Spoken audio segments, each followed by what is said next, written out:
Primeiro, realizar esse evento, né, no mês da mulher. E segundo, de estar aqui com as pessoas, nossa, que eu convivo há muitos anos, né, Bia? A todos vocês, né? Eu acho que ser escritora é um bem divino, né? Não é isso? Como que essa inspiração vem? Que momento que ela chega?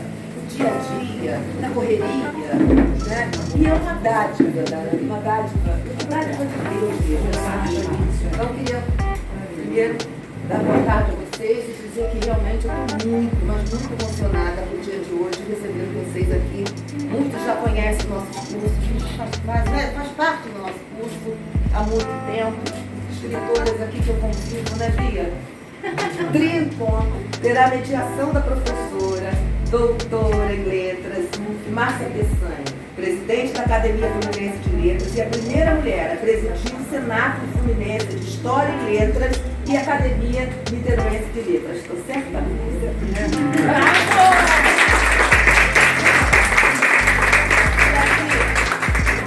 Eu acho que é uma pessoa, né, Celedi, que nós chegamos no memorial, que era o nosso local de trabalho, e quem estava lá, a primeira pessoa, no primeiro dia, a Márcia Peçanha. E ela não, a gente não larga mais ela, né, Márcia? Porque ela não, né? Então, estou presente no encontro de hoje as escritoras Márcia Peçanha, Bia Bedran, Lúcia Romeu, Sol de Paula, Sandra Ronca, Lili Balonegri, Denise G. Porto, Mônica Martins, Inês Dumont, Glória França, Penha Diegues e Liz Negrão. Olha que coisa linda. Olha que coisa linda. E a Beatriz Chapon, né, Beatriz?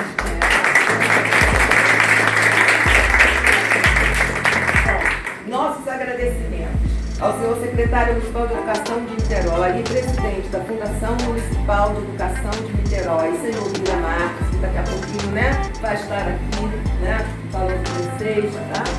Fazendo uma breve saudação. Ao senhor Tiago Riso, subsecretário de Políticas Educacionais Transversais da Secretaria Municipal de Educação de Niterói e toda a sua equipe, a diretoria da comunicação da Secretaria Municipal de Educação de Niterói e toda a sua equipe, né? A equipe da Biblioteca Popular Anísio Teixeira, queria agradecer muito a você, né? Você está aqui abrindo esse espaço maravilhoso, tá? Para nós conseguirmos fazer nossos eventos, depois se você quiser dar uma palavrinha também, tá? As escritoras aqui presentes, né? Todos vocês, agradecer o convite e dizer, né, que estamos aqui nesse mês internacional da mulher, numa roda de conversa, numa roda de escritura. E há uma escritora, Clarice Spígula Esteves, que escreveu Mulheres que Correm com Loucos e a Ciranda das Mulheres Sábias. Então eu acho que hoje aqui nós estamos nessa ciranda de mulheres sábias. Então é o momento de cada uma de nós expressar, aí, quer dizer, com poucas palavras, né, porque o nosso tempo também ficou mais limitado, nós somos 10 mulheres que vão ter acesso à fala, porque quando a gente compartilha a fala, a gente compartilha o conhecimento e compartilha também o afeto. Então, independente de ser uma roda de conversa, de conhecimento, é também uma roda com sabor de afeto, com sabor de amizade. E sendo bem breve, eu trouxe 2 haikais em homenagem à mulher, porque o haikai ele é bem sucinto e aí também economiza a palavra para poder dividi-la com vocês. Mulher valorosa, em diferentes espaços, domina cenário. Estrela que brilha em todas as estações. Bendita mulher, bendita sejamos todas nós. Eu sou mais música do que escritora, porque eu tenho mais de 250 canções e tenho só 17 livros. Então eu fico pensando assim, as minhas canções, como eu escrevo letras também, eu chamava na época, que eu era bem jovem, esses são meus livros cantados. Eu não tinha livro ainda. Eu sempre fui compositora, cantora, atriz. Né? Antes de ter a denominação de contadora de histórias, eu ainda muito nova, aqui na minha cidade, nós fundamos um teatro, ali é o celeiro de ter nascido a artista que hoje eu sou, né, com faço 50 anos de carreira dentro dessas funções, né? Televisão, contando histórias, escrevendo livros, sempre voltada às crianças, professora. E essa minha vida toda juntaram essas funções a partir de eu ser amante da palavra e de ter escutado durante a minha infância, além de ter aprendido a ler, antes de aprender a ler, porque a minha mãe contava muitas histórias, minha mãe também era professora, tinha um jardim de infância chamado Ângelos, ali na rua Mendes Sá, que era de baixo do Jambeiro, um jambeiro lindo. Meu avô construiu todas as cadeirinhas, era um jardim de infância que era alfabetizado através da arte, isso em 1944. Não, é assim, tipo na guerra, assim, o Ângelos estreou, eu falo, tudo para mim é estrear, acostumei. O Ângelos iniciou a sua carreira de escola por aí, 1943, até antes, quase 80 anos, acho que até mais. É porque minha mãe, quando depois eu nasci, em 55, ela desistiu, porque ela teve que cuidar de prole, né, cuidar dos filhos, e ela foi ser a nossa grande mestra. E aí, né, esse trabalho do Teatro Quintal, ela continuou o jardim de infância dela, quando ela fundou, junto com as irmãs, ali na Rua General Rondon, número 15, que ainda existe esse quintal, não o teatro, mas é a casa da minha tia, que semana que vem faz 90 anos, a irmã mais nova de minha mãe. Ela mora ali. O teatro acabou, mas eram 200 lugares. Eu, com 16 para 17 anos, fazia as músicas dos roteiros que minha mãe escrevia, dos roteiros que a minha tia Maria de Lourdes Martini, tia Lolita, nos dirigia. Então, nós éramos uma trupe familiar. Imagina quanta coisa nasce quando você já está nascida dentro de uma trupe que cria. Né? Que nos criou. Aqueles eram um inferno de criança. A minha mãe, eu era mais velha ali da turma, então eu já estava centrada, eu já sabia com 16 anos como é difícil o ofício, a carreira do artista. Ser artista e criativo, todos nós somos. O negócio é manter a carreira, manter a disciplina. Todos nós escrevemos nossas histórias todos os dias. Todos somos contadores de histórias. Agora, mantenha a sua carreira. Seja sempre, todo dia, marque espaço no planeta Terra, na sua cidade, do que você quer fazer profissionalmente, para ganhar o seu pão, não somente para se expressar. Então, eu aprendi muito cedo o ofício de ser artista. Aprendi com minha mãe e depois o ofício de ser professora, porque a gente é artista para ensinando. Você pode ensinar coisas erradas sendo um artista. Veja a mídia de hoje em dia. Então, eu me lembro na época que quando o meu programa estreou, já tinha terminado o Teatro Quintal, era artista de teatro, fazia músicas e não pensava ainda em ser escritora porque eu me sentia escrevendo. Eu escrevi mais de 300 letras. Letras são poemas, né? Só que são poemas que se cantam. E esse meu trabalho estava impregnado dessa criação de escrever, pensar. O que é inspirar? O que é inspirar? É um segundo. E o que é aprontar? Dias, meses, anos? Entende? Aí é o trabalho, é o suor, a inspiração é a faísca, como dizia a Clarice Lispector, é uma faísca e depois é o suor. Então é um pouquinho essa minha história. Aí quando eu tive a sorte, eu chamo de sorte também, já tinha contado 1000 histórias na televisão, foi no ano 2002. Eu estava assim, já com muitos anos de carreira, mas numa entre-safra criativa. Estava assim, agora eu sou uma contadora de histórias que canta, sou professora ainda, dava aulas, trabalhei no Colégio de Aplicação da UERJ como professora de música e depois no próprio campus da UERJ, capacitando os professores para serem professores de arte. Né? Sou formada em educação artística, não tinha o meu mestrado ainda, fiz o mestrado na UF em 2010, Então, foi esse ano, de 2002 até agora, esse período, né, foram anos em que eu estava numa entre-safra, assim, de pensar o que seria agora. Eu não tinha livros ainda. Eu tinha 2, na verdade, mas que não eram livros que eu criei, eram livros que eu recontei. São 2 histórias que uma editora de Minas, conhecida, editora Lê, me convidou para escrever em 94, por aí. E eu fui para lá e conversei com eles e vi, a gente quer que você adapte contos populares. A gente quer recontos, a gente não quer um conto autoral agora. E você já conta tanta história, eu já tinha no meu programa, então você vai recontar.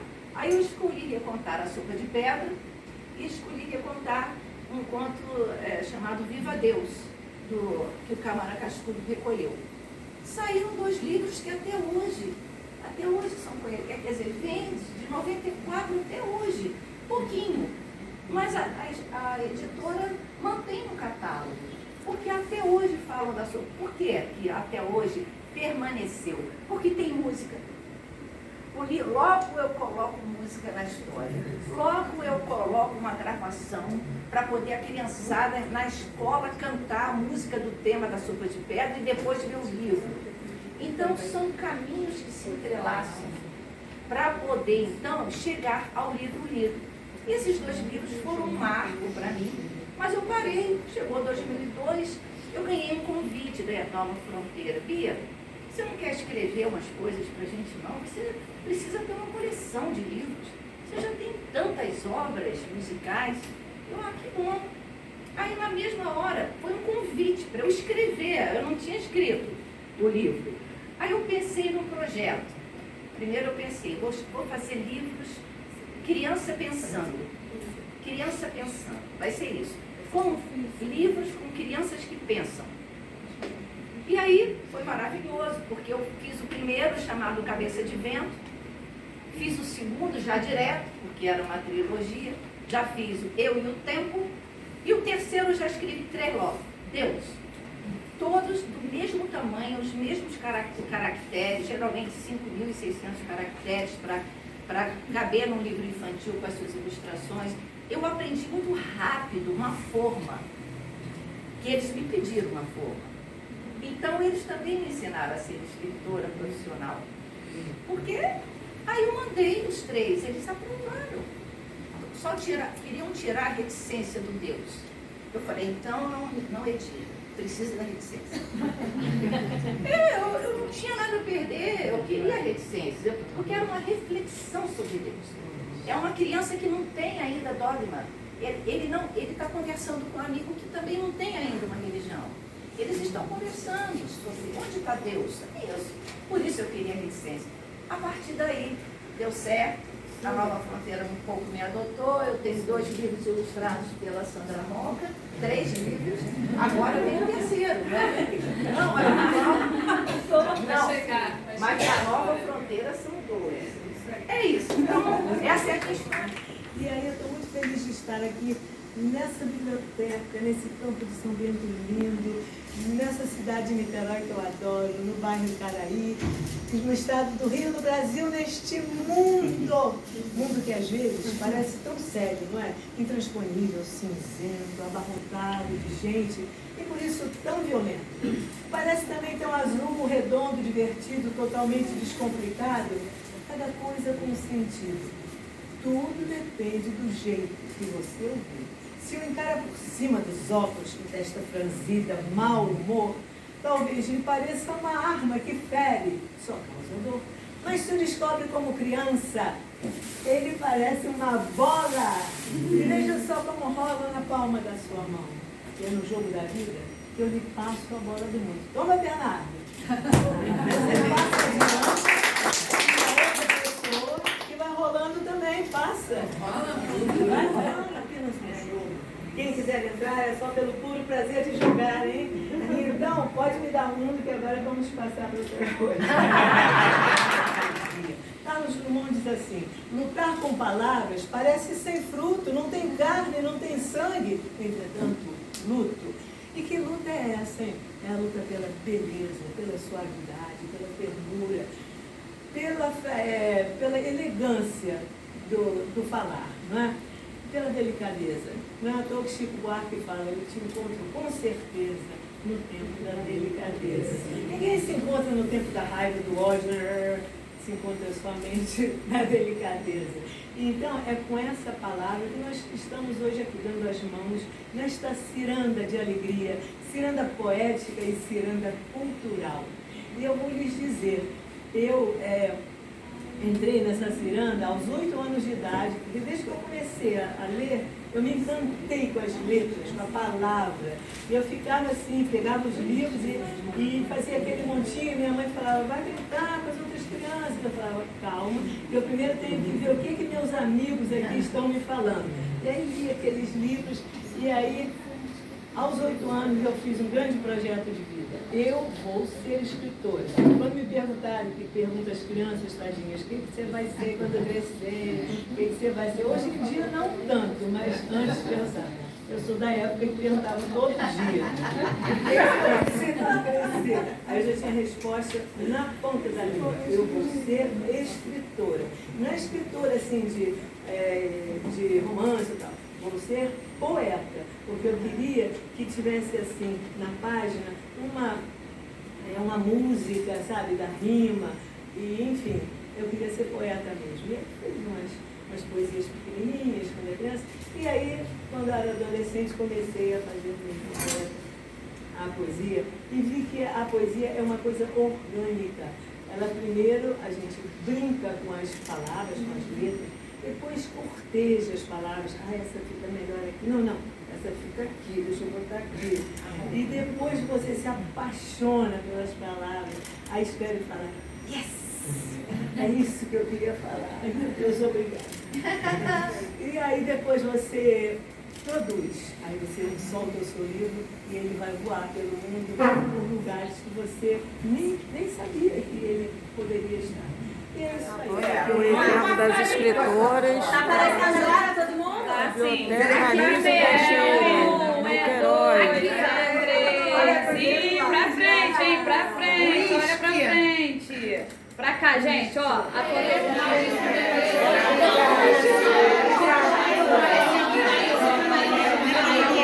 Gente, eu encontrei aqui a Bia Bedran, um evento maravilhoso aqui de escritoras.